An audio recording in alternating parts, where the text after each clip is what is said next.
Good morning, everybody, and welcome to the April Cabinet meeting. My name is Councillor Miliel, and I'm the leader of BCP Council, and I'll be chairing this today. I'd like to welcome members of the public who have given up their time to be with us here, and of course to Cabinet members and other councillors who are in the room and online. First of all, I'm just going to hand over to Democratic Services Officer Sarah to go over the housekeeping for today's meeting. Thank you. Please note that this meeting is being recorded by the Council for live broadcast and will be published on the Council website for a minimum of 6 months. The meeting may also be recorded or streamed for live or subsequent broadcast by members of the public, although ultimate discretion in this matter lies with the Chair in case of disruption.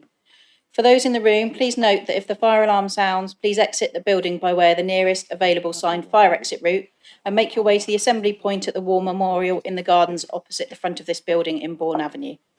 Finally, please ensure background noise is kept to a minimum and mobile phones and other devices are turned off or switched to silent for the duration of the meeting. For those in the room, this includes turning off microphones and turning the volume down completely on your laptops. Thank you. Thank you, Sarah. Before we move to agenda item 1, I just wanted to highlight that one of our corporate directors, Gillian Kay, who is Director for Wellbeing for BCP Council, this will be her last Cabinet meeting with us. And really it was to record my thanks because Gillian has such an impact in the time that she's been at BCP Council. And I think everyone on Cabinet and also officers really appreciate the work that she's done being here. And we really wish her well as she heads off to Southampton next week. So thank you, Gillian, for everything you've contributed. Right, we're going to move to agenda item 1, which is apologies. We've received apologies from Councillor Jeff Hanna and Councillor Mike Cox. Everyone else is in the room. We're going to move to agenda item 2, which is declarations of interest. I haven't received any, but if anyone come up as we go through the agenda, just let me know. On to agenda item 3 is the confirmation of the minutes of our last Cabinet meeting, which was on the 5th of March. I'm happy to propose those minutes are accurate. Can I have a seconder? Yes, Chair, happy to second. Thank you, Councillor Wilson. Can I check we're all happy with the minutes? If I could get an indication. Thank you. That is agreed. Okay, so we're going to move to agenda item 4, which is public issues. We haven't had any petitions or questions for Cabinet. However, we've had 7 statements submitted from members of the public on this occasion relating to the Mudford Wood preschool and also to agenda item 9. So I think I'm going to ask for our first statement to come up, and it's from a concerned parent, but it's being read by Charlotte Moore. Charlotte.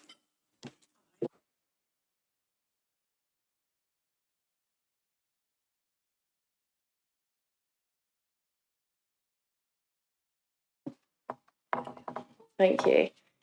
I'm reading this on behalf of a parent who needs to remain anonymous. Mudford Wood Preschool has been instrumental in helping myself and my son survive and integrate back into community life. We moved back to the UK last year with nothing, having been forced to leave an abusive marriage. It wouldn't have been possible for me as a single mum to work in order to support myself and my son.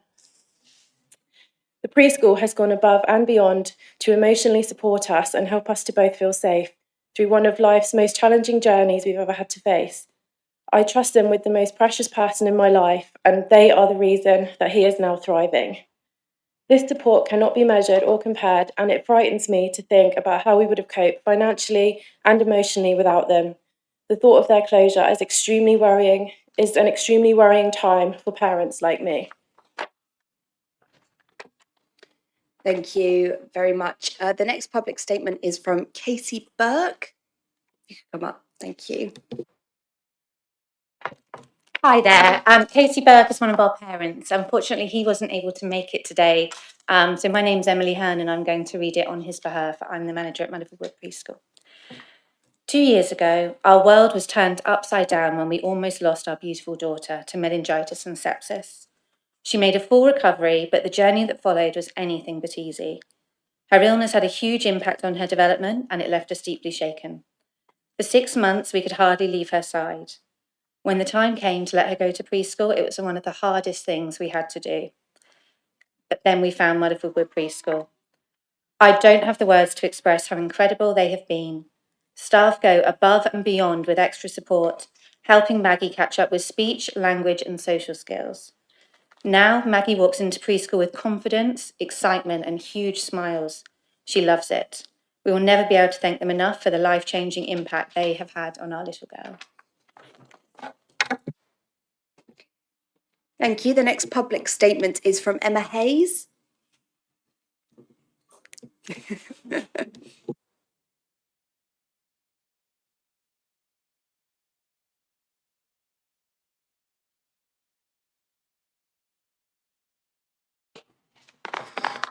Hi, Muddyford Wood Preschool is the heart of our community. It's shaping children's futures and supporting families. When we were looking at preschools, we chose it for our daughter, Hayley, who's now 5, because of its dedicated staff, affordability, and its strong reputation. She thrived, and her infant school praised how well prepared its children are. Her sister Lily, 7 months, is now on the waiting list for 2026, but the preschool's future is uncertain. The preschool is more than a place of learning. It brings families together. Its welcoming community, inclusive events, and unwavering support have helped countless families, including our own. If it closes or moves, working parents will face higher costs, limited options, and children will lose an exceptional early education. With more young families moving to Muddyford, this preschool is needed now more than ever. Losing it would be a loss to the entire community, both now and for future generations.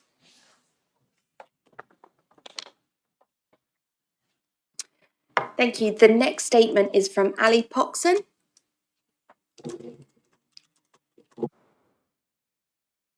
Ollie, apologies, I read that wrong. Thank you. Yes. So I'm a parent to a current attendee at Mudderwood Preschool, and our eldest daughter previously attended. So Mudderwood Wood Preschool is a community staple, providing outstanding early education and care. As a parent, I can vouch for the quality of care and nurturing environment offered to both my daughters. The preschool has given them a fantastic start to their learning journey, fostering confidence and curiosity. The setting is next to a playground and woods and enriches the children's experience. And we have so many memories of our girls playing with newly made friends in this setting or at one of the group's countless parties. Our eldest, now in year 1, is still best friends with those she met at preschool. The preschool is an essential for local families, allowing parents to return to work or focus on caring for others. It's enabled my wife to resume work as an events fundraiser for a local hospice. Losing the preschool would harm our community and countless families. Thank you. Thank you. The next statement that we have is from Alex Kirilu.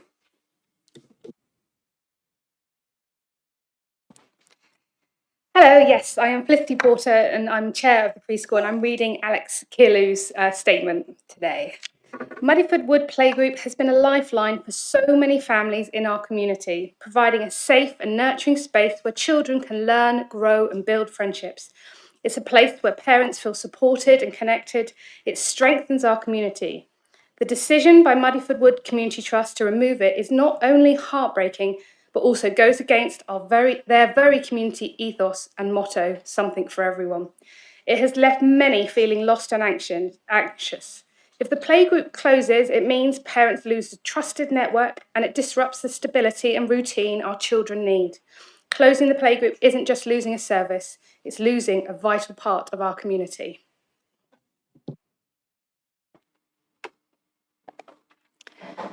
Thank you. And the next statement is from Richard McClaverty, and that's being read by Emily Hernan.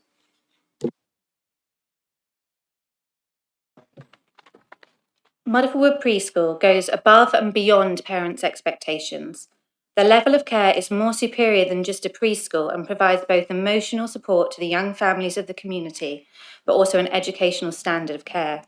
The potential loss of the preschool is already causing distress for us and many other families having to consider alternative care when there's already a more than adequate existing preschool which has been supporting the community for over 30 years. Mudderford Wood Community Trust need a balanced committee representing all parts of the community, and I, for one, would be more than happy to support the community for families. There needs to be a swift resolution for the community, as this has dragged on for far too long. Thank you. And we now move on to a public statement from Adam Sofianos, which relates to agenda item 9. Thank you. A public statement from Adam Sofianos. For 6 months, an axe has hovered over Mudderford Wood Playgroup. That axe could be about to fall. The Community Trust, the landlords to the playgroup, gave notice to remove it without offering supporting evidence and without any community engagement, leaving families in panic. As the chair of Highcliffe and Walkford Parish Council, I've engaged closely with this crisis.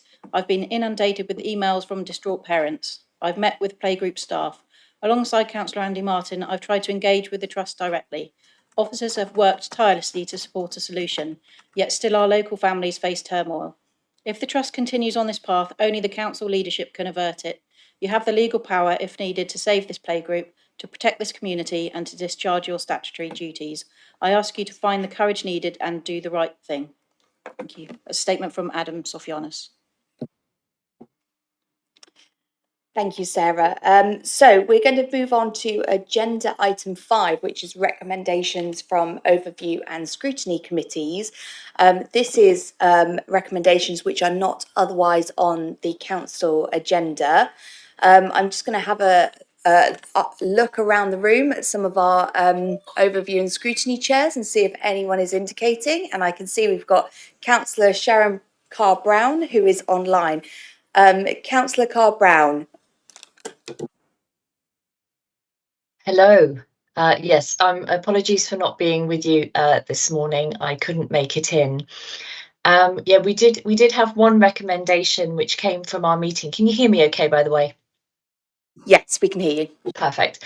Yeah, we did have one recommendation that's not on your agenda elsewhere. I think the portfolio holder might have something to add on it as well.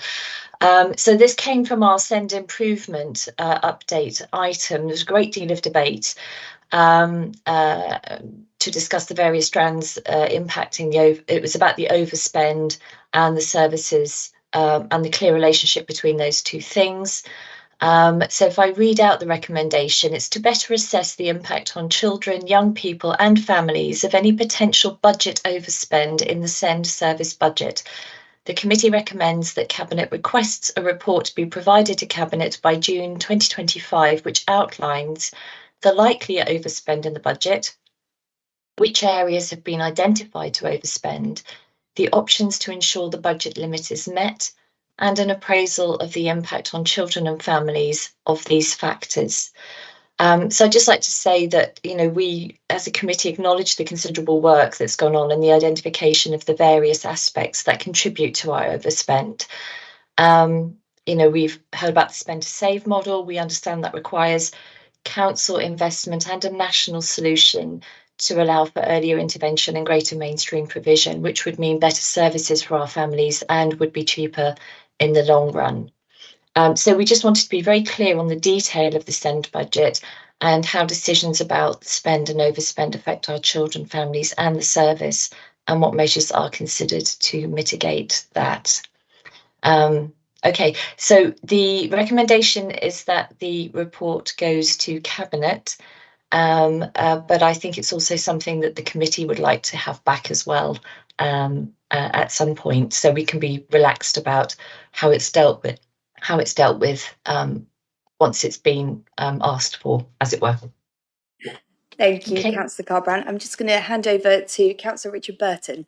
Yeah, thank you, Chair. Yes, and I was there to listen to that debate and to answer some questions during it. It was quite an interesting discussion, and it was it's very clear that there's still a lot of knowledge required around this, and we need some more understanding about the effect of it. Now, I have no sort of general issues with this request. There is a paper already available that covers a lot of this.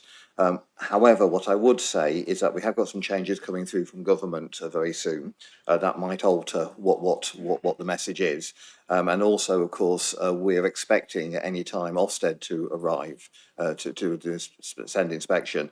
So my suggestion would be, could we delay it coming to Cabinet rather than from July, but until the following Cabinet?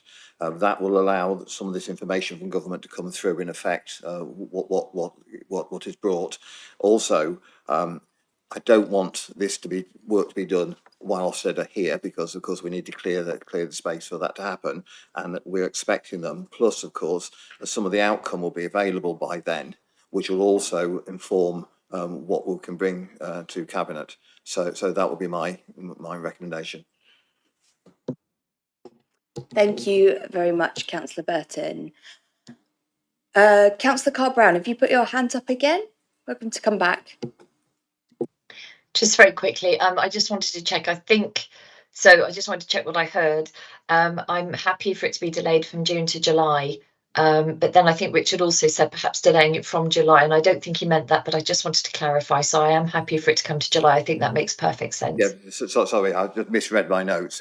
Two words beginning with the J. It's unfortunate with months do that, isn't it?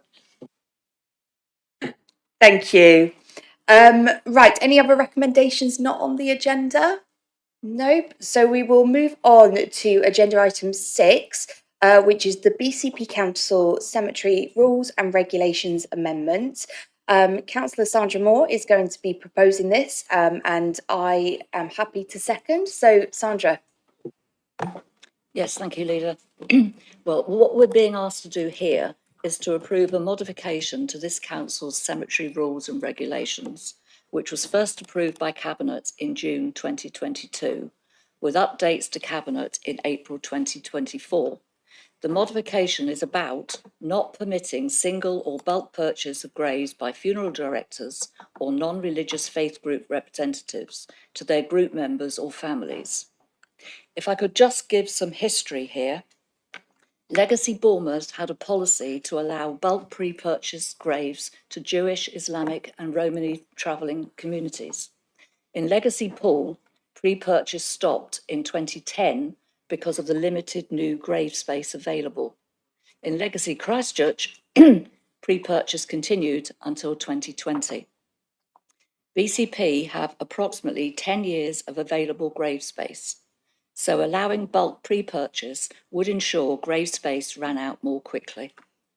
However, in June 2022, Cabinet approved the adopted harmonised cemetery rules and regulations, but there was a typing omission pointed out by a religious faith group. So in April 2024, there was a further Cabinet report and an amendment was proposed to ensure BCP Council adopted legally compliant and fair rules and regulations. This was deferred for consultation with faith groups. In the meantime, King's Counsel was sought on whether BCP had legal powers to allow multiple purchasing of grave space. The conclusion Council reached was that religious groups and others cannot lawfully bulk purchase grave space. BCP Bereavement Services, as a member of the Institute of Cemetery and Crematorium Management, asked via an online survey 201 local authority members what their standard practice was. The response was 100%, of which 87.06% of responders did not allow bulk purchase of graves, mainly because they were running out of grave space. Our officers have since met with representatives from the faith groups to hear their thoughts and concerns and listen to their points of view. The meetings were positive and helpful. The faith groups were understanding of the need to comply with legislation and that the council had a shortage of grave space. BCP Bereavement Services also made a commitment that designated maintained faith sections within cemeteries would be proportionally allocated additional space within the total available allocation once existing pre-purchased unallocated plots have been exhausted and when remaining unpurchased burial plot numbers within a designated area are reduced to a point to make this appropriate. I also met with 3 representatives from Jewish faith groups and we visited Kinston Cemetery. And I'm very grateful to them for explaining their customs and practices. And I also thank them for their understanding of the situation. This recommendation to amend the cemetery rules and regulations to stop the practice of bulk pre-purchasing graves in Bournemouth is being made in support of fairness and equality for all local residents and to allow the council to manage burial space effectively. I would also add that no further representation from impacted faith groups has been received. It was also agreed that regular meetings would take place between BCP Bereavement Care and representative faith groups. And I think these meetings will be helpful. And I ask Cabinet to support the recommendation as set. Thank you, Leader. Thank you, Councillor Moore. So I'm going to look around the room and see if anyone would like to speak on this. Councillor Farquhar.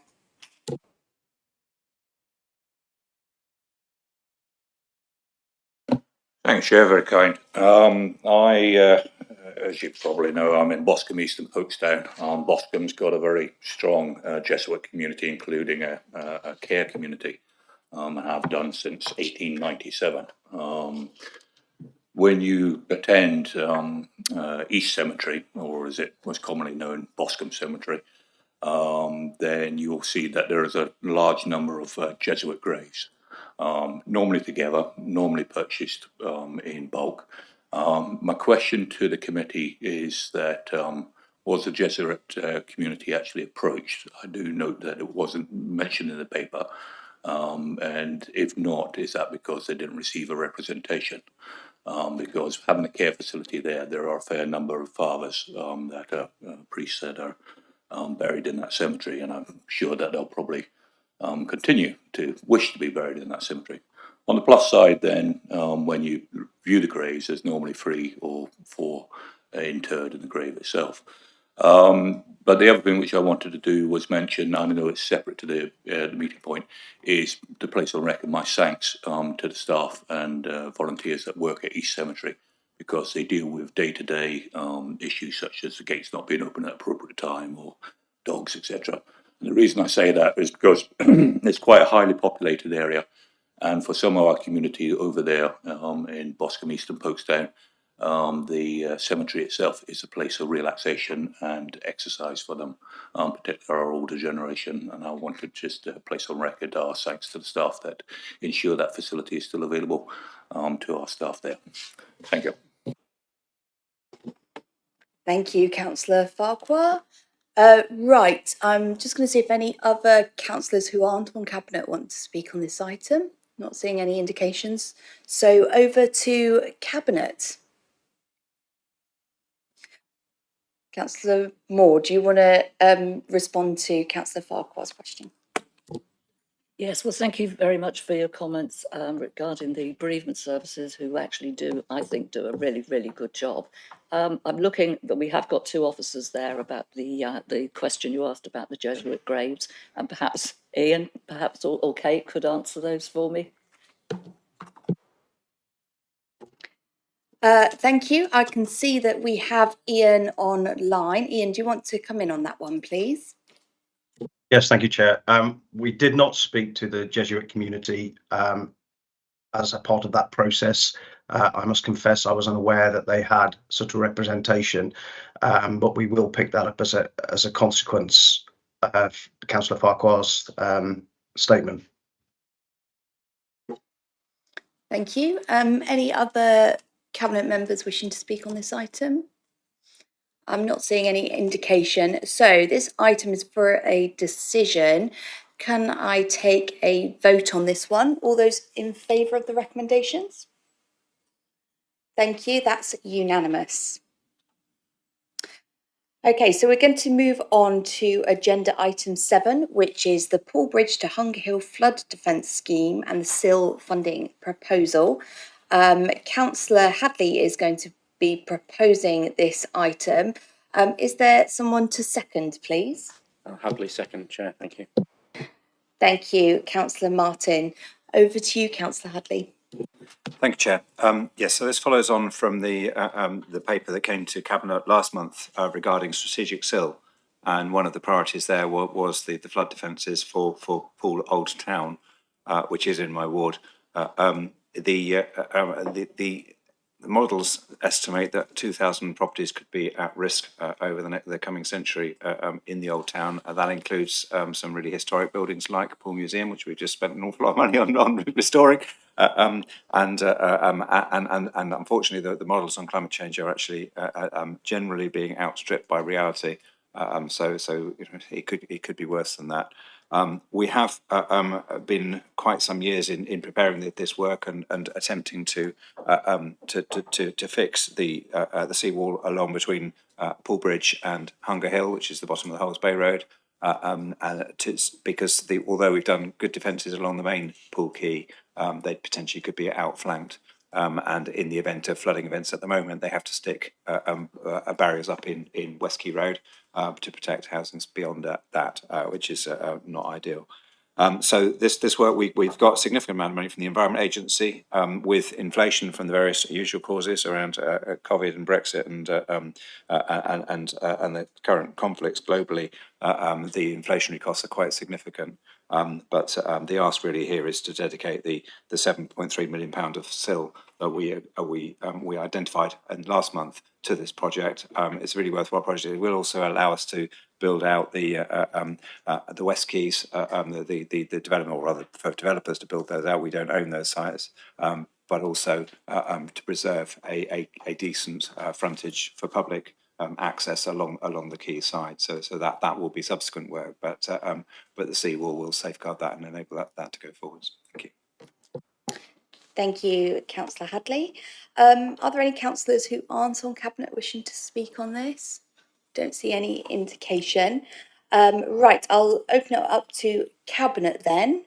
Anyone wishing to speak on this item?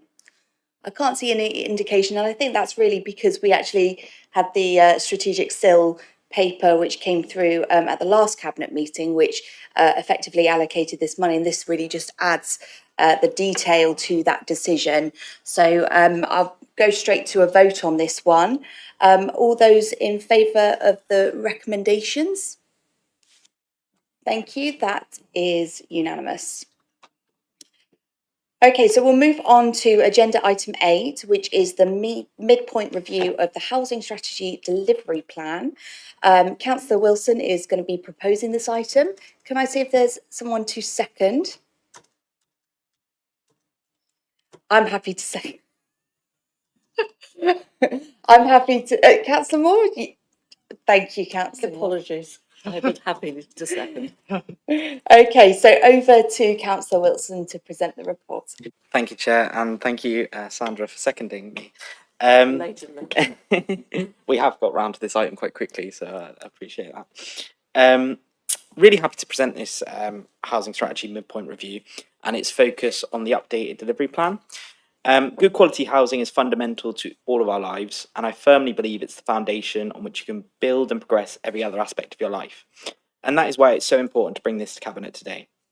Challenges across the housing sector have never been starker.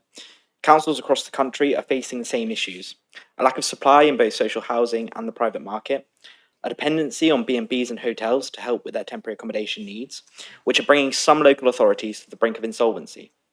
Fortunately, we're managing to move away from that, but it is still an issue.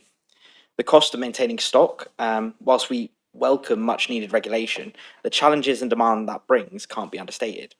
This is best shown by figures from the Regulator of Social Housing, which showed that repairs and maintenance across 200 registered providers in 23-24 reached 8.8 billion, which is a new record for a third consecutive year. There is also the need to tackle the climate emergency, which Councillor Hadley is always challenging us on, and rightly so. We are moving towards that, but in reality, to move the dial, it will take national government intervention due to the staggering costs. Difficulties in the construction industry, with not only inflation in the price of materials, but a shortage of skilled labour, is another cause for concern. In fact, figures for employment in the construction industry is at its lowest since 1998. It has fallen by 20% since 2008, and we have a shortfall as a country of around 250,000 workers. But where there are challenges, there are also opportunities, especially locally. And this is the focus of this plan. working with the tools we have at our disposal to improve housing across our conurbation, whether that is focusing on working with Homes England on key strategic sites within the conurbation, or bringing forward a working group with multi-sector landlords to share best practice on how to tackle antisocial behaviour. There is a much wide-ranging work within the body of this document, and a lot of it is already in train. But a delivery plan is pointless if you don't deliver against it. That is why one of the key parts of the report is the steps we are taking to improve oversight of delivery against this plan. It is proposed that a housing strategy steering group is implemented. This group will be chaired by myself as the portfolio holder and will report into the Environment and Place Overview and Scrutiny Panel. It is proposed that an annual delivery update is provided to that board and to Cabinet. Cross-party representation is being offered and welcomed, and obviously with the recommendation that I think Chris is going to bring forward, don't want to preempt that, but it looks like we're going to have a representative from each group and the unaligned, which is really good to see, and hopefully will bring a range of views, all in the right spirit of trying to improve the housing situation within our conurbation. A dashboard of measures and key performance indicators will be developed prior to the commencement of the group and will link in with the corporate strategy monitoring. In addition to the oversight of the delivery plan, I would really like the board to support the development of a new delivery of a new housing strategy for 27-32, which will commence throughout 2026. The chart within the main body of the report illustrates full proposed governance structure relating to housing and includes reference to all scrutiny panels as housing touches on all of their scope. But the new programme board is also shown as a delivery board to complement it. This will hopefully bring officers together and ensure varied and complex programme remains on track and the issues are actively tackled. We have had two really well attended and really positive workshops, both in person and online. We've taken on board a lot of members' issues and looked to address them. And we've also had a really lively overview and scrutiny session at the Environment and Place board. So a lot of work has gone into this process, together with input from members and officers, and kind of an acknowledgement and a relation to the ever-changing policies that we have nationally. We've managed to, I think, produce a plan that we should be proud of, and I'm really happy to present it to Cabinet. Thank you. Thank you, Councillor Wilson, for introducing the paper there. I'm going to invite Councillor Rigby to come up and tell us a recommendation from Environment and Place Overview and Scrutiny Committee relating to this item. Councillor Rigby. Yeah, thanks, Leader. Councillor Wilson's already alluded to what our recommendation was, but I'll just give a little bit of background first from the discussion which we had at Environment and Place, which was, I think, really in-depth and really useful. With this particular item, we're very mindful that this is a midpoint review and not the start of the new strategy, which we wanted to be very clear on setting out the differences of where it is and where we're seeing it. But some of the issues which were highlighted by the committee as we were discussing this was the levels of empty housing alongside the development and what we can do to tackle that within the current strategy, and also the number of housings which are going towards Airbnbs or other holiday type accommodation which is not available for local people, and the impacts that's actually having on the rating of people being able to afford local housing as well, which we thought was a really important issue to bring forward, and something which we think this strategy particularly missed a little bit of at the start, and we see that it's been included in this midpoint review, so we're pleased about that.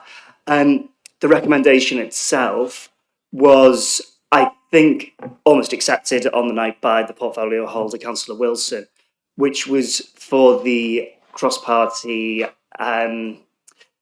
group housing strategy steering group to be made up of a member from each political party and one from the unaligned as well, which we know can sometimes make groups a little bit unwieldy when they get too big. But the number of people who have shown a passion towards this particular topic and wanting to be involved in it, we think it's worthwhile having a group which has representation from every viewpoint across the spectrum, which we have at the moment. And the fact that so many people want to be a part of it, I think can only be a good thing as well. I can see that there has been an additional appendix put in here as well, which has the terms of reference for the group, which seems to include that. So I'll just hope that you choose to move forward with that and we can get this group started pretty quick and bring it together and see what they've got to say. Thanks very much. Thank you, Councillor Rigby. I'm just going to see if anyone else would like to come and speak on this item who isn't on Cabinet. I'm not seeing any indication, so I'll pass over to Cabinet. Councillor Moore. Thank you, Leader. Well, I am happy to second this paper. As we all know, there have been many changes since 2021, not the least of which are significant changes to the political landscape, both locally and nationally. So I agree it does make sense to have a midpoint review and adapt the housing delivery plan to ensure we get the best outcomes for residents in terms of housing standards and health outcomes. I also take on board the recommendation from Environment and Place Overview and Scrutiny to improve governance by the setting up of a cross-party steering group to help oversee delivery of the plan. I hope we can all support this paper because I very much endorse the vision for this housing strategy, which is to provide a safe, secure and sustainable home which will help give residents the opportunities to live well. Thank you. Thank you, Councillor Moore. Councillor Herritt.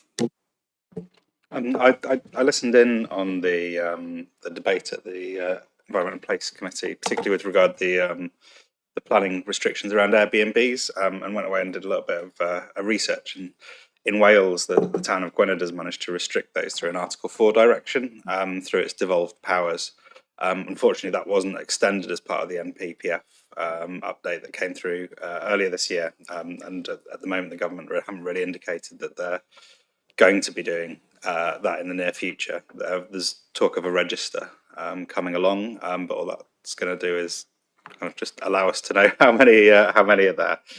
But I know that local kind of hotel businesses and B&Bs are really keen on kind of really getting to grips with that in terms of how we balance those priorities. And I'll certainly continue to ask MPs on their behalf as well. Thank you. Any other Cabinet members wishing to speak? Councillor Wilson, anything you want to add? No, just really happy. I think the debate that we had at Environment and Place was a really good one. It did go into quite a bit of depth, and one of the things was around empty homes. Obviously, we have potential actions within this delivery plan that we wish to take on that. But I think as well, what will be really helpful is the steering group to kind of set its own priorities and whether it wants to explore those actions and take them a bit further. So I think. It was a really, really positive debate. I think it's really good as well to have that cross-party support. Obviously, it's always a bit of a risk politically because having it not weighted means that you're kind of leaving it disproportionate. But I think in terms of housing, I think everyone's pretty much on the same page. And as Councillor Moore said in her piece around the vision, I think everyone can get behind the vision of wanting everybody to have a safe and secure place that they can call home. So for me, I'm really, really happy to have that cross-party representation. Just very thankful for the debate that was had, for all the input that's been had by members in the workshops, and really, really happy to put forward this action plan. Thank you, Chair. Thank you, Councillor Wilson. So this item is for a decision. Can I please see all those in favour of the recommendations? Thank you. That's unanimous. So we're going to move on to agenda item 9, which is the Childcare Sufficiency Assessment 24 to 25. This is going to be presented by Councillor Burton. Is there someone to second this item, please? That's me. Yes, Leader, I'd like to second. Thank you. Thank you, Councillor Moore.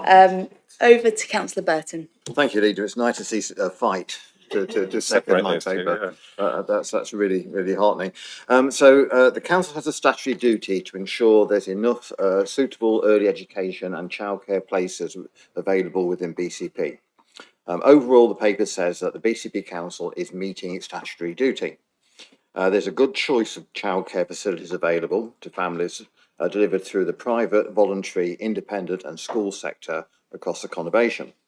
There are challenges that are generated from different areas, often from areas that are difficult but not impossible for us to influence, as highlighted in the public statement for the start of the meeting. I'm sure Councillor Martin will probably have something to say on this when we debate it.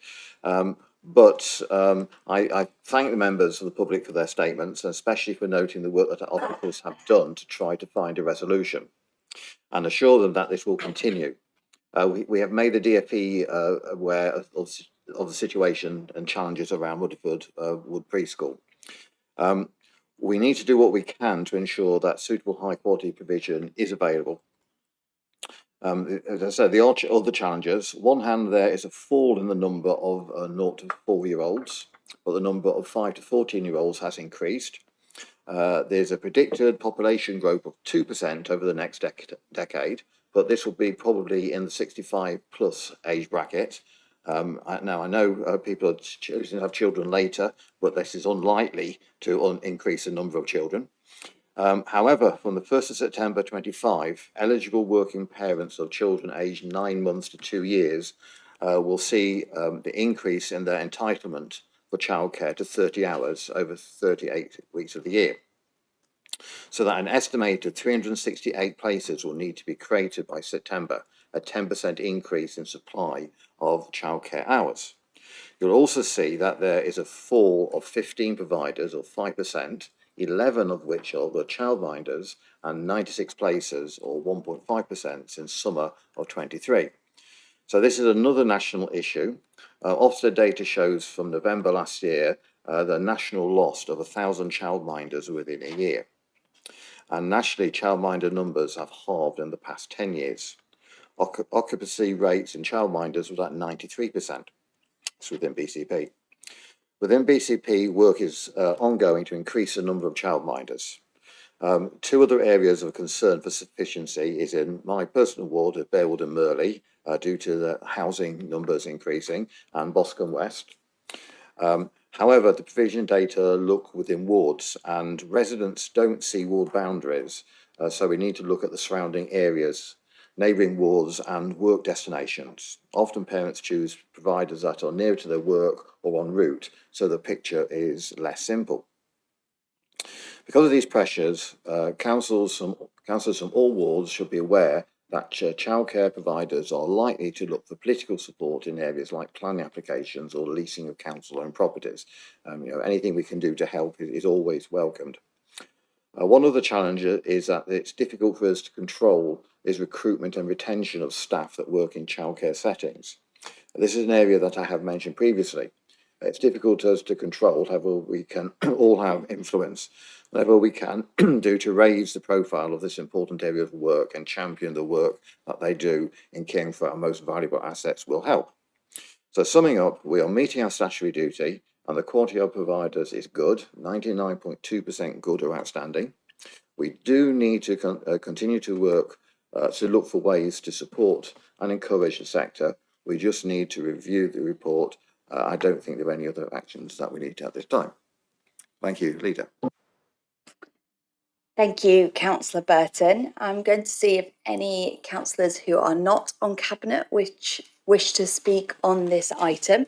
And Councillor Carr-Brown, I know that this was considered by Children's Overview and Scrutiny Committee, so please do come in. Thank you. Thank you, Leader. Just brief comments. Yes, the committee was asked to note this report and scrutinise the data, which of course we did. We had a good debate on this as well. We were assured, for example, that the expanded entitlements programme is within delivery plan targets. One area of concern, as the portfolio holder has just noted, was the diminishing number of childminders. And it was noted that the incredibly important part of the offer that they make up. And there have been some changes to make childminding a more attractive option. But this sector will require ongoing local and national support to continue to offer parents the flexibility that they particularly embody in the style of childminding that they do. Their loss was particularly felt in Boscombe West. I know Richard also mentioned his ward, but Boscombe West had a wider sort of dearth, if you like, of childcare provision, and that was discussed in committee. We also noted and were conscious of during our debate the looming loss of the Mudderford Wood preschool and the effect that will have on families in that area. And separately this morning, we've heard the request for BCP to step in and take legal action to keep the preschool open. I'm aware of our legal duty to ensure childcare sufficiency, which of course is what we're discussing right now, but I'd be interested to understand more what other legal powers the council may have in this area. And I'm sure that the Children's Committee, Overview and Scrutiny Committee would be interested in an update regarding this at our next meeting. Thank you.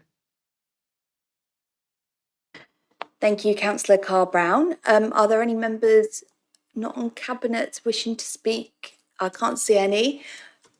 Over to Cabinet. Councillor Martin. Thank you, Chair. I don't think it's any surprise that I was going to say something on this, so I will try and be brief if I can. We all sat around this table in private for a meeting on Monday, and I'm going to make the same points I made there because I feel they need to be made publicly.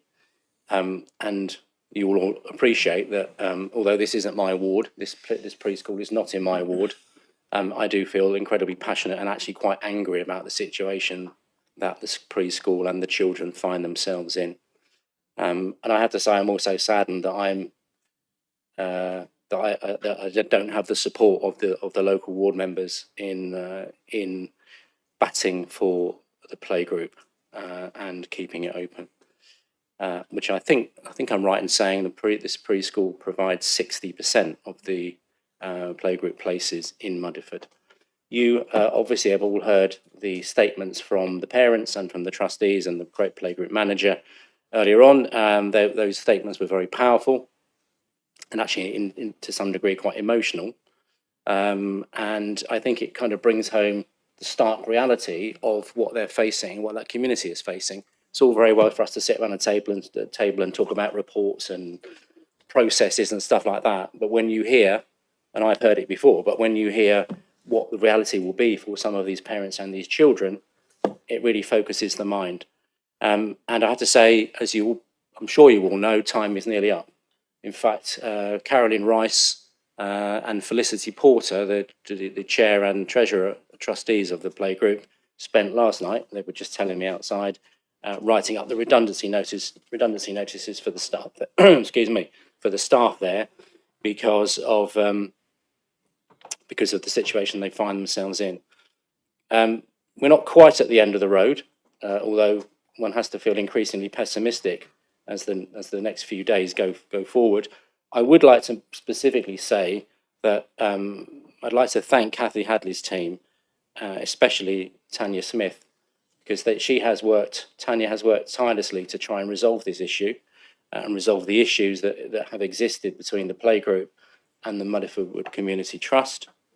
And I also would like to thank the chief executive, who met with members of the playgroup yesterday, and myself, to see how he can try and pull something out of the bag with the trust in the next week or so. So thank you for that. It's not through lack of effort on BCP's part.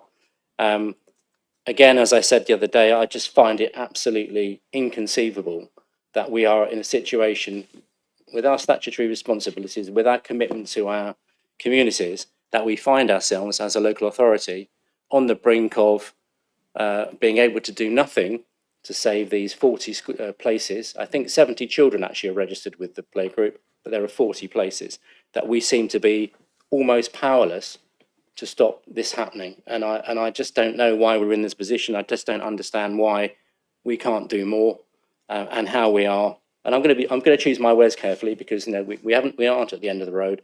So I will not say anything that would be inflammatory, but I just don't understand how it's got to this and how we've put the futures of those children in Mudderford and some from Highcliffe and some from Somerford in doubt. As far as I can see, the playgroup doesn't have anywhere else to go. They have looked at options, including some of our own properties, but at the moment there will be no playgroup there in September, which I think is a catastrophe for the community. And I think it just raises wider issues. You know, we're in the middle of a community governance review. We're talking about community asset transfer. So it kind of raises all sorts of issues and questions about what that looks like in the future. If this is what can happen to a hugely successful, Ofsted rated, highly popular and an incredible group, as you have heard from some of the parents. So, you know, I don't know where this is going. I do hope Graham can pull something out of the bag, and we can keep looking at options. But literally, you know, we are, if not necessarily days, but a couple of weeks away from that being the end of the road. And I think that will be a disaster. And I think it will be a massive failure, collective failure of this on our part. And remember, we own that building. We own that building. It's, you know, we have an interest in that. But it will be a massive collective failure on all our parts if this playgroup has to close. Thank you, Chair. Thank you, Andy, and thank you as well for all the work that you've been doing to support the playgroup and to support the families who are being impacted by that decision.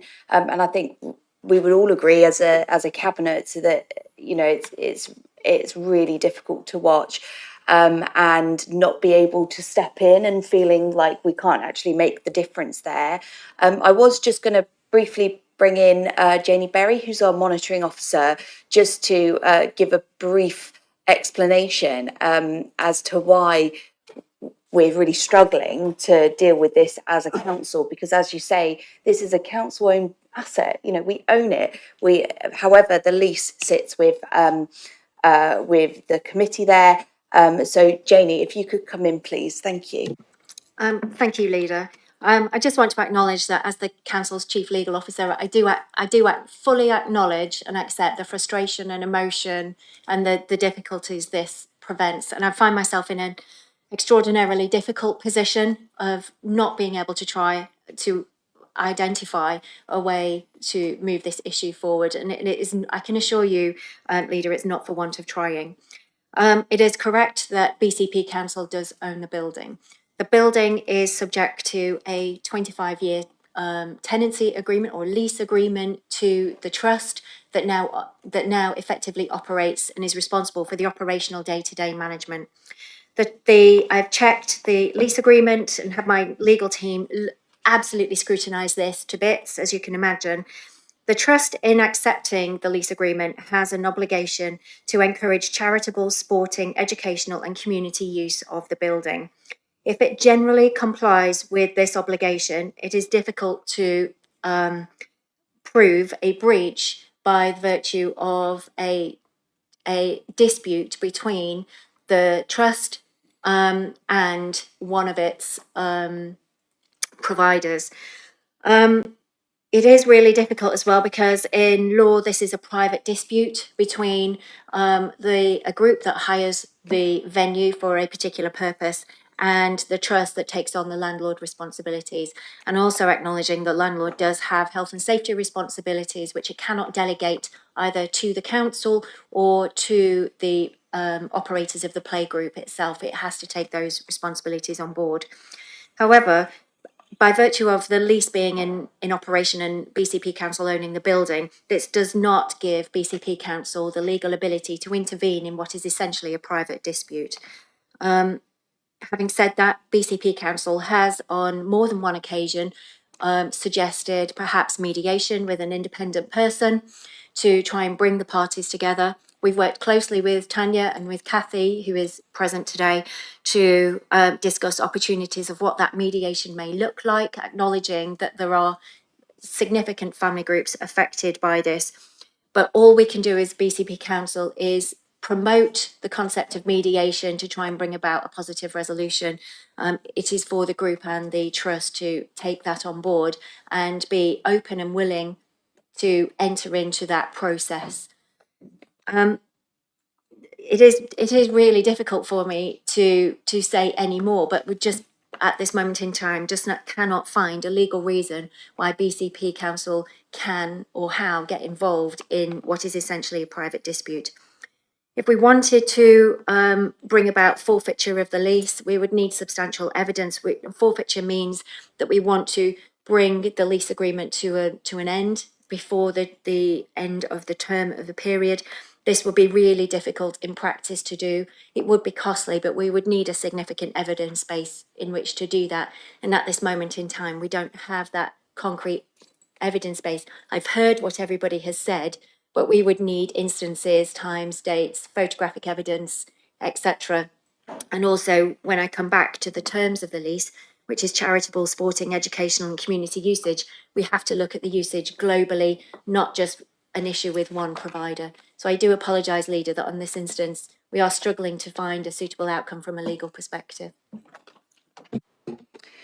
Thank you, Janie, and I think it's really up to us, and thank you to the Chief Executive and to Tanya Smith, and of course to Kathy and to Councillor Martin, to continue with whatever means we can to try and get this reconsidered because of the statutory nature of that provision and the impact that this will have not just on the community, but specifically on those children and the families who depend, as we heard earlier, on the provision and appreciate the provision as well.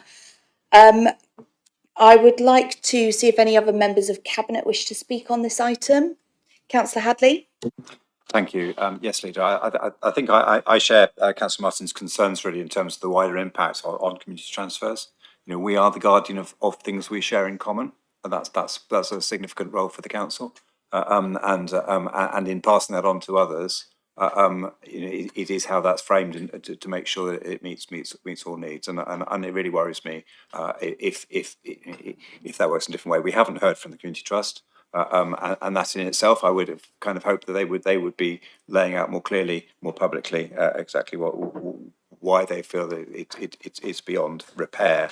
And I think it's a great shame. You know, clearly it's a valued facility. But if there are real issues, then clearly that's for the trust to deal with. And I think we've heard from the monitoring officer that we can't just step in willy-nilly. And that wouldn't be right either, because actually part of the reason why, and it was Christchurch Council that entered this arrangement, the reason why we pass these things on is so that others can manage them and actually attract external funding to do a good job.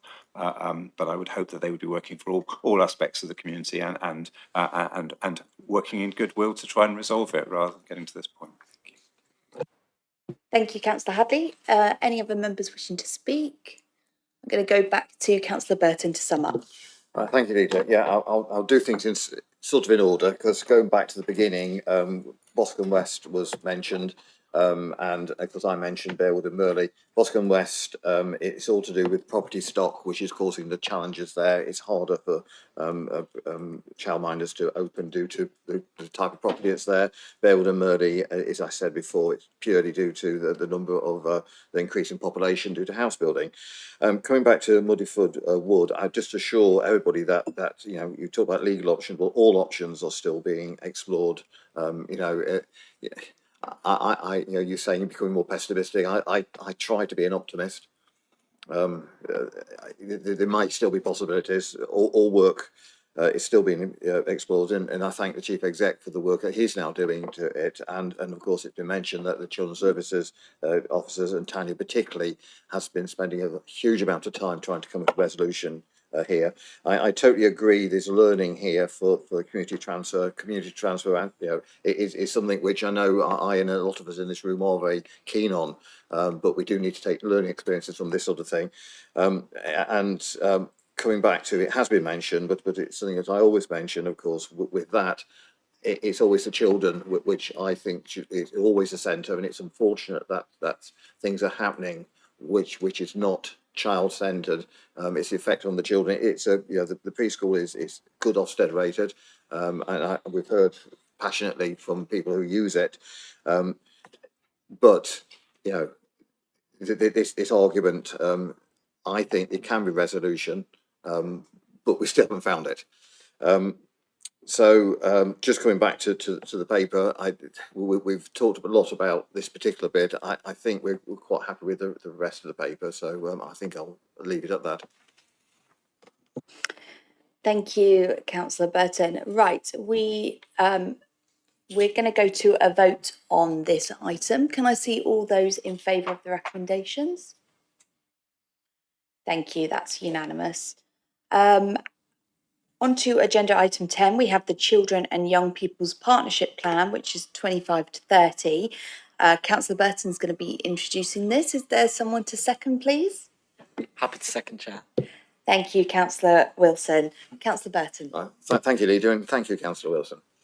So this Children and Young People's Partnership Plan. The current plan has come to an end, and this is the new plan covering 2025 to 2030. It's a statutory requirement for us to have a plan in place.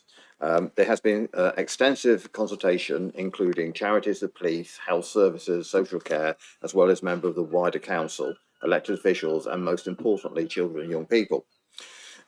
There's lots of examples of the engagement in the paper, but as I say, it has been extensive, and I know a lot of us have been involved in it. Generally, the highlight is BCP is a great place to live, where all children and young people have the best possible opportunities in life and are supported by a community to flourish and grow in order to succeed. There are 5 priorities highlighted, which is feeling happy, being safe, feeling supported, being included, and feeling fulfilled. When you see them, whenever you deal with these children things, when it's right, it is obvious, isn't it, that they are priorities. In fact, reading the document, as I said, and I know it's very embarrassing when older people try to sound like young people, but I would say, I said obs de.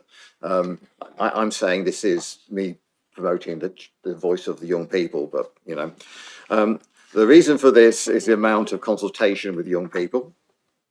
The Your Mark ballot, a national youth consultation initiative designed to capture young people's views, was conducted in February last year and successfully engaged with 7,459 respondents. There are 74,000 children and young people of the age of 8 up to 18 living in BCP Council, which makes up 18% of the total population. I think it's always good to remember that we do have such a lot of young people and there's such a large part of our community. As of August 2024, there were 535 children in care, and of course we are, by definition, their corporate parents. From the executive, from the plan's executive summary, children and young people are at the heart of this plan, and our work and have been a key to the development. I hope you've all had a good chance to look at it. I think it's a wonderful document. It's very accessible, and it's accessible in a non-condescending sort of way, which means that it's very easy for everybody to read. I would point out this is an AFD. It's an acronym-free document. One quote that I love from the plan was from Noah, a 15-year-old young person, and it said, listen to young people, not people who think they know young people. I just demonstrated the other side a moment ago, didn't I? But that's what has been said of the plan. I would like to thank everybody who's been involved in the production of this, especially the young people engagement team, and most especially the young people who shared the thoughts and voices. There's been continued tweaking throughout the process of this. I've seen lots of updated documents. You've got the document in front of you. I believe that a slightly updated version to the plan is now available, which is moved on with some changes to some of the graphics. Maybe my photograph might be changed. There was a story behind that, which I'll share with you later, Councillor Wilson. I'll leave it at that and see if there are any comments from anybody. Thank you, Councillor Burton. So I'm going to go over to members who are not on Cabinet to see if we have anyone wishing to speak. Councillor Carr-Brown. I hesitate to try to follow that. Goodness me, I mean, the comic tour de force. No, back to the matter in hand. Yes, the committee did look at this, and we were asked to note the final content and design of the document. Actually, the design does matter because it's part of its accessibility. And in fact, we did this by email later. I just wanted to assure Cabinet that we had seen it as a committee. It wasn't fully available in its final form until later on. That has been shared. I've asked for comments, and at this point we have nothing else to add other than endorsing the strategy and its integrated approach. Thank you, Councillor Carr-Brown. Are there any other members not on Cabinet wishing to speak? I can't see any indication. Over to Cabinet. Councillor Wilson. Thank you, Chair. Just to kind of reiterate some of the points that Councillor Burton and Councillor Carr-Brown made, I think it is a really, really good document. I think it is so accessible. I like the way it's presented, the colours, and the fact that a young person or a child could read it and relate to it. What I really like about it is the simplicity of the priorities, and I think that's something that maybe when we're talking about adults, we should maybe go to as well, because all of these could be applied to adults as well. Feeling happy, feeling supported, included. They're things that we sometimes forget about as we grow up, but are equally as important to adults. But really key that they're part of a child's life and development. So really, really happy with the priorities. Yeah, and I think one of the things I just wanted to mention, although not directly relevant to the Children and Young People's Partnership Plan, but there is a link, was just the really positive Youth Voice celebration that occurred on Saturday at the Arts University. It was my first time going, and it was lovely. It was a really, really positive event. It was so nice to see so many children and young people getting involved. I thought it was brilliant how some of them clearly had a bit of a fear of public speaking, but had overcome that. That was really lovely to see. And it was also really lovely, saying lovely a lot, to see the representation there from both MPs and councillors. It was a phenomenal turnout, with the majority of MPs there, and a lot of councillors from across the board, all having good conversations and all pretty much on the same page about how important children are. So yeah, really, really positive, and endorse this plan. Thank you, Councillor Wilson. Any other members wishing to speak on this?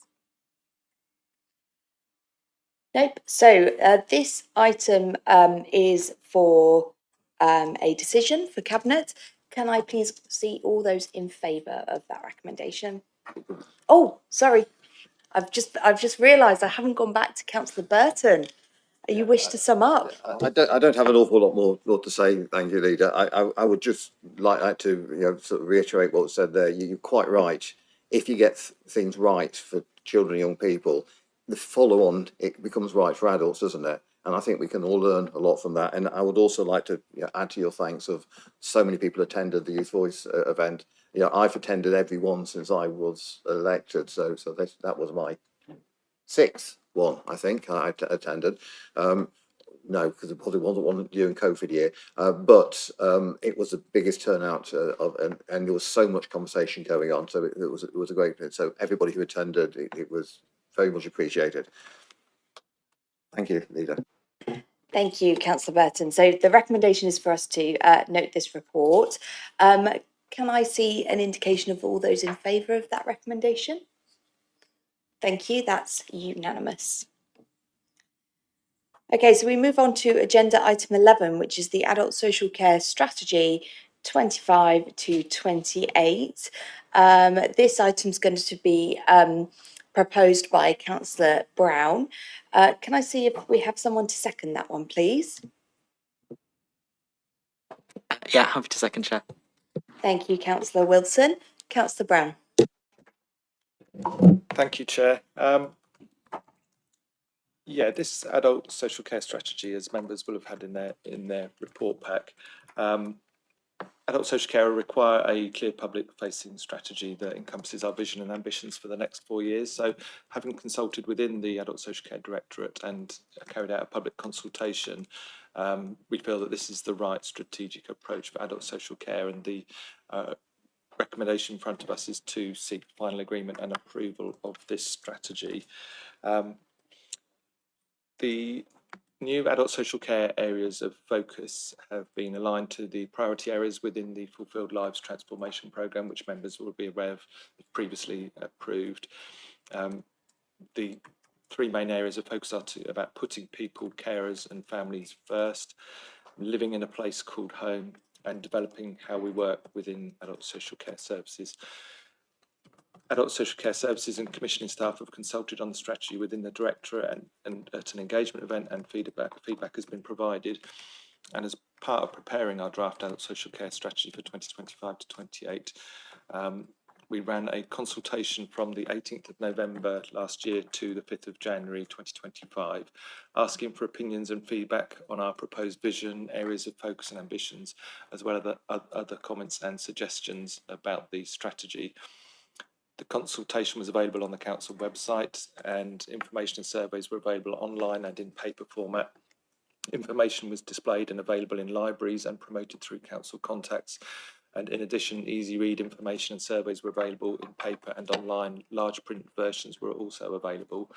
There were 11 face-to-face public engagement events across Bournemouth, Christchurch and Poole, and the highlights of the engagement include 302 surveys were completed, 23 of which were in an easy read format, 1,212 views of the consultation page, and 33,000 people were reached by the social media references to the activity. I will just, if it's okay, just spend a few minutes in light of the time we've got to highlight the consultation, because I feel we only do this every few years within adult social care to look at our overall strategy, and I feel it's been a really successful consultation. Fortunately, rather than pages and pages of summary, there's a 7-page summary for members, which I feel is fairly digestible rather than sort of reams of consultation results. Really like to thank all of those that took part in the consultation. Some of the highlights for me, I just wanted to highlight the fact that there were meetings. DOTS Disability held 2 meetings to get in-depth views from disabled people across different impairment groups about their various experiences of adult social care. And also the strategy has been discussed at the People First Forum meeting with people with learning disabilities in January, and the group completed questions from the Easy Read survey using show cards. The feedback from the People's First Forum has been combined with the Easy survey results within a separate report. There were also drop-in sessions.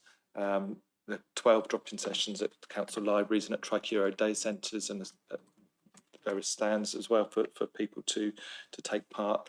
And as I mentioned, the response was pretty phenomenal. We had 302 people completed the online or paper survey. And just to highlight the results, the sort of headline results, in terms of the adult social care strategy, the vision about supporting people to achieve a fulfilled life in the way that they choose and in a place where they feel safe, we had 84% support for that vision, either strongly support or support that. And in terms of the areas of focus, in terms of putting people and their families first, I had 91% of people responding that agreed with that. In terms of living in a place called home, 89% of respondents agreed with that. In just terms of developing how we work, had 82% agreement with that. So very strong agreement, but also lots of really sort of useful comments and suggestions coming out of the consultation report. Just moving on to the actual strategy, which is given in Appendix 1.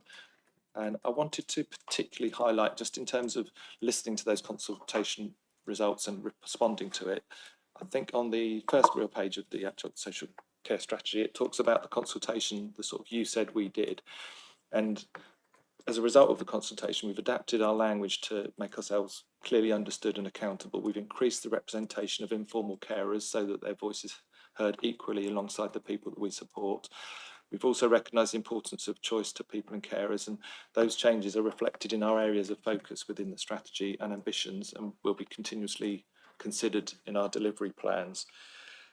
I'm thankful to the Health and Adult Social Care Review and Scrutiny Committee, which I'm sure the comments will come along in a minute, which considered the report and have made some recommendations which will be presented. If we've got any more sort of detailed technical questions, our Director of Adult Social Care, Betty Butlin, is here. If members had any sort of more detailed points they wanted to clarify, but I'll leave it there. The recommendation is to accept and approve the Adult Social Care Strategy 2025 to 28, but I'm aware there's also recommendations from our Review and Scrutiny Committee. Thank you very much, Councillor Brown. I'd like to look to councillors who are not on Cabinet to see if they wish to come and speak. I can see Councillor Canavan, and I know that this was considered by the Health and Adults Overview and Scrutiny Committee. So Councillor Canavan, please do come up and speak on this item.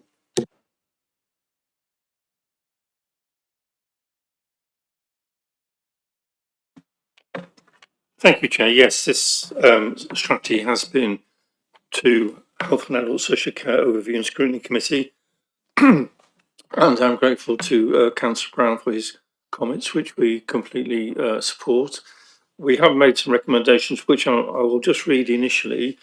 That we recommended the inclusion of some clear targets initially linked to the adult social care outcomes framework within the adult social care strategy, and the inclusion of an overview of how better integrated performance and activity data and finance data in the adult social care strategy. So what you have in front of you, Chair, as you'll appreciate, is the high-level strategy. And what we know is that behind it lies a fairly detailed plan of delivery, which is good. So I'm sure my committee will be wanting to have a detailed look at that. You will have seen in the strategy paper a reference to Fulfilled Lives, which you've already considered as a cabinet, and which the Health and Adult Social Care Review and Scrutiny Committee have also been looking at. So we are working our way through the different strands of that document, and we will continue to do that, Chair. But just to reassure Cabinet that you're being asked to accept a strategy which we support, but also that the nerds like me will continue to try and get into the weeds of it to make sure that actually it's delivering what we want to deliver, and that is to support people to live independently, to live fulfilled lives, and to try and keep them out of the acute care system if at all possible. Thank you. Thank you, Councillor Canavan. Are there any other members outside of Cabinet wishing to speak? Nope, so I'll go to Cabinet, please. I'm not seeing any indication, and I think it's really useful that this went to scrutiny and that it's been endorsed there, as Councillor Canavan said. And I think as a Cabinet, we would welcome that additional set of eyes to get into the weeds and actually look at the impact this has on our communities. So I'm just going to go back to Councillor Brown in case he wants to add anything else. Yes, thank you to Cabinet colleagues for giving me an easy ride. Yeah, and thank you to Councillor Canavan and the Overview and Scrutiny Committee. I think that's perfect. It's exactly how these things should work, isn't it? That actually we have the public consultation, the strategy is amended, it's approved by Cabinet, but actually we've got the reassurance that our Overview and Scrutiny colleagues will be monitoring that and we'll be reporting back on that. And obviously myself as portfolio holder and I know yourself, leader, we often have regular sort of quality sort of monitoring presentations and discussions about adult social care and about how things are progressing there and areas that need attention. So I thank the Overview and Scrutiny Committee particularly for their consideration about within the strategy, our measures of success, understanding the impact of our work and the recommendations they've got around that, because obviously recommendations within the strategy are fairly top level, but there's a lot of sort of detailed statistics and performance monitoring and these adult social care outcomes framework ASCOF measures which we report against to be able to compare our performance against other local authorities across the southwest and across the country. So I welcome those recommendations, and so I'd recommend to Cabinet to to agree and approve the Adult Social Care Strategy 2025 to 28, and also accept and agree the Health and Adult Social Care recommendations, which will be taken forward by officers as part of the performance monitoring of this strategy. Thank you, Councillor Brown. Can I get an indication from Cabinet that we are happy to accept that recommendation and accept the strategy? Thank you. That's unanimous. Okay, so moving on to agenda item 12, we have the scrap metal licensing fee increase, which is going to be presented by Councillor Wilson. Can I see if there is a Cabinet member willing to second this item? Happy to second, Chair. Thank you very much, Councillor Hadley. Councillor Wilson, over to you to present. Thank you, Chair. Well, this paper has come forward from the Licensing Committee, which considered and approved changes to licensing fees that are not statutorily set. They considered a range of fees. However, this one in particular has to come through Cabinet, as it's part of the Scrap Metal Dealers Act 2013, and is held as an executive function. So yeah, I think it's a pretty straightforward paper, hopefully. The recommendation is that we approve the fees that have been considered by the licensing committee. The relevant fees were considered on a full cost recovery basis, taking into account a number of different things such as national insurance, annual local government pay award, and consumer price index inflation. So yeah, happy to put forward the paper, and yeah, if there's any questions or debates, please don't ask me. Thank you, Councillor Wilson. Are there any members outside of Cabinet wishing to speak? I'm not seeing any indication. Over to Cabinet. I think you've basically covered everything there, Councillor Wilson. I think we can just go straight to a vote on this one. So it's recommended that we approve the fees. Can I please see all those in favour of the recommendation? Thank you. That is unanimous. Right, on to agenda item 13. So this is urgent decisions taken by the Chief Executive in accordance with the Constitution. Chief Executive, any urgent decisions to report? Thank you, Leader. No urgent decisions since the last meeting. Thank you. And agenda item 14 is the Cabinet Forward Plan, the latest version of which should have been published onto the Council's website and is also included in the agenda items. I'm not seeing any indications on that item. So we will move straight on to agenda item 15, which is the date of the next meeting. I just want to note a change of that meeting. It will now be held on Tuesday, the 13th of May at 10:15, instead of Wednesday, the 21st of May, due to some of us Cabinet members having to attend a conference out of the area.